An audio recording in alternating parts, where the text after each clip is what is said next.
Wondering how to customize the look of LocalSend?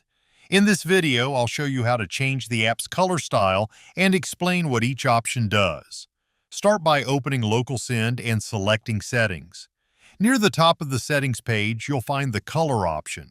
Click the button next to it to open the available color styles.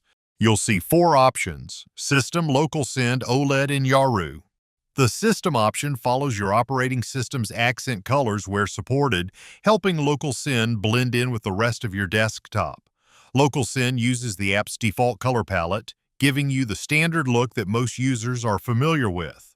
OLED is designed with the darker colors that look especially good on OLED displays and can provide a cleaner appearance when using dark mode.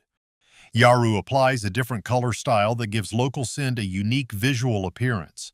As soon as you select a color style, the change is applied immediately, so you can easily switch between them and see which one you like best. You can also combine any of these color styles with the light, dark, or system theme settings to create the appearance that works best for you.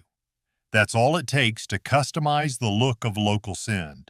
Feel free to try each option until you find your favorite combination. If you found this video helpful, make sure to leave a like and subscribe for more easy LocalSend tutorials. Thanks for watching, and I'll see you in the next video.